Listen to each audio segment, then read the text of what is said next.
next year, meeting C++ 2026, 26 November in 26 with C++ 26. So we have a lot of 26 next year. And then, of course, there's a lot of topics where we unfortunately do not have solutions on, like cube widgets would be nice to have a talk on. Why did I not get in? I can still do one. And I very much work on, like, people, if you want to speak about C++ 11 and in your domain, submit a talk. It's a rare thing nowadays, and maybe that gets people interested. I am here at beautiful downtown Berlin at meeting C++ 2025. And with me, I have Jens Weller, who is one of the organizer.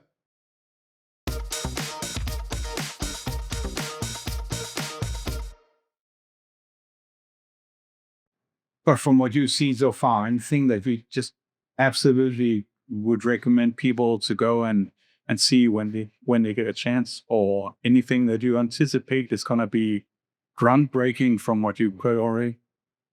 I think the keynote we had this morning was very interesting. Yeah. And I also like the announcement from Toyota, which Anthony Williams made, to go public and open source with their implementations for their real time.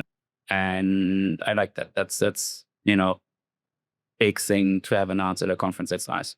I saw a little bit of the main track. I saw a bit of Nico Yusutis, and I think that he's always a highlight, and generators, coroutines, such a big topic.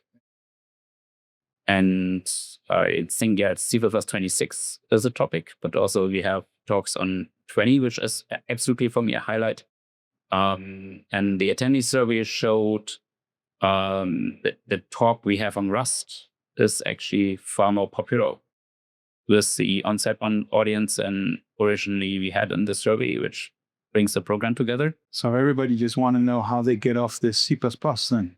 No. C++ is way too big. I think that, we'll be around for a while.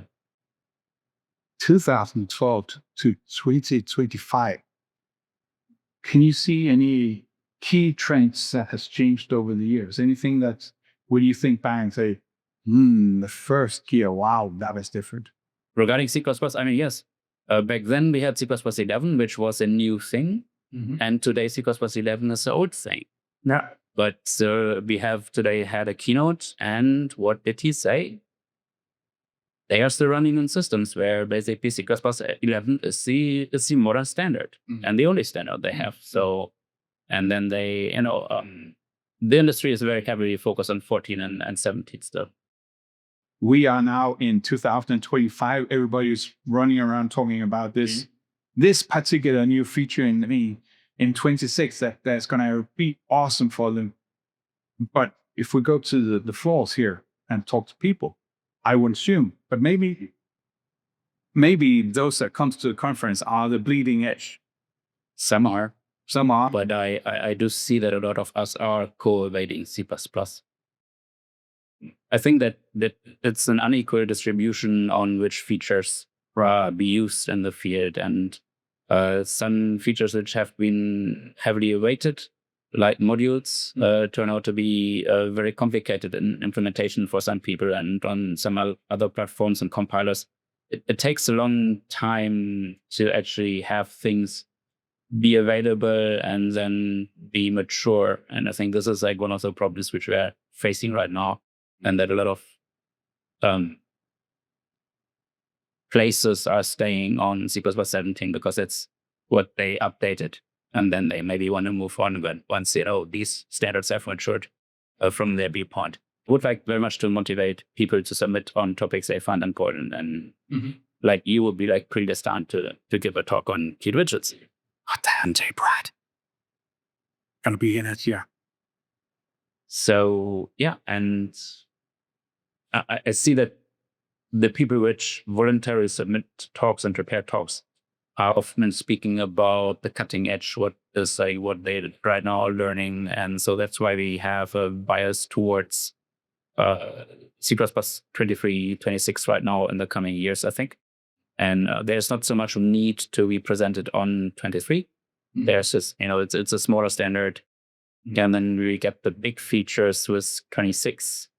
And I do think it's fair to be critical, and we should be critical now with how the C++ 20 features are doing and how big the features will be for 26. And on the one point, I'm happy to see that Reflections already has implementations for Clang and GCC. And Contracts probably goes in a similar direction, but still, how much of that will be available in a few years to flows? That's something you will have to see.